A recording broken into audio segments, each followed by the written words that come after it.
శుక్రాచార్యుడికి దేవయాని అనే ఒక అందమైన కూతురు ఉన్నది.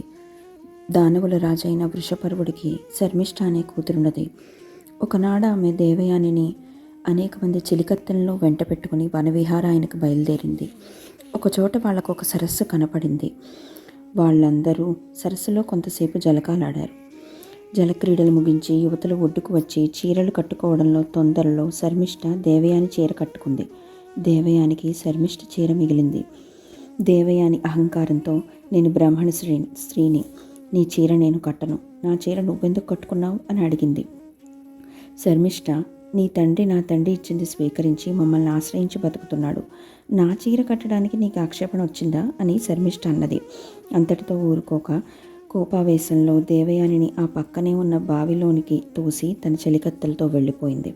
కొంచెం సేపటికి యయాతి అటుగా వచ్చాడు. ఆయన వేటాడుతూ అలసిపోయి దప్పికతో బావి సమీపించి లోపలికి తొంగి చూశాడు. దేవయాని కనిపించింది. ఎవరు నువ్వు, బావిలోకి ఎలా వచ్చావని అడిగాడు. నేను దానవ గురువైన శుక్రాచార్యుల కుమార్తెను, నా పేరు దేవయాని, కారణాంతరం చేత నేను బావిలో పడ్డాను, నన్ను బయటికి తీ అంటూ దేవయాని తన చేతిని పైకి చాచింది. యయాతి తన కుడి చేత్తో ఆమె కుడి చేయి అందుకుని ఆమెను పైకి లాగి తన దారిని తాను వెళ్ళాడు.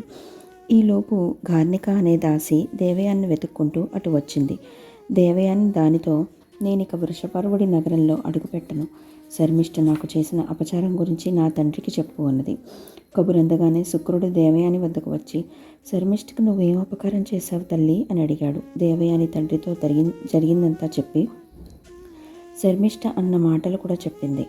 అంతా విన్న శుక్రుడు, నువ్వు తప్ప నాకెవరున్నారు, నువ్వు రాకపోతే వృషపర్వుడి నగరానికి నేను వెళ్ళను అన్నాడు. ఇంతలో సంగతంతా తెలుసుకుని వృషపర్వుడు స్వయంగా బయలుదేరి వచ్చి, మీరిద్దరూ ఈ వనంలో ఉన్నారేమిటి, నగరానికి పోదాం పదండి అన్నాడు.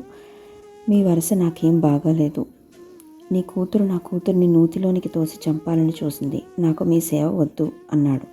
వృషపర్వుడు కాళ్ళ వెళ్ళ పడ్డాడు. దేవయానిని ఒప్పించమని, ఆమె ఇష్టమే తన ఇష్టమని శుక్రుడు చెప్పాడు. శర్మిష్ఠ ఆమె దాసీజనం తనకు దాసీలుగా ఉండేటట్లయితే తాను నగరుకు వస్తానంది దేవయాని. వృషపర్వుడు సరేనన్నాడు. శర్మిష్ఠ దేవయానికి దాసీగా వచ్చింది. దేవయాని అనే సూటిపోటి మాటలన్నీ సహించింది. ఎందుకంటే శుక్రాచార్యుల మూలంగా దానవలోకం ఎంతో మేలు పొందింది.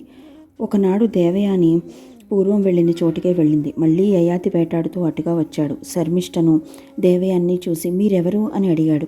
దేవయాని అతని పేరు కులము తెలుసుకుని, అంతకు పూర్వం నాకు చెయ్యిచ్చి నూతిలో నుంచి నువ్వే కదా పైకి లాగావు, ఆ రోజు మనకు పాణిగ్రహణం జరిగింది, అది మొదలు నిన్నే నా భర్తగా భావిస్తున్నాను అన్నది.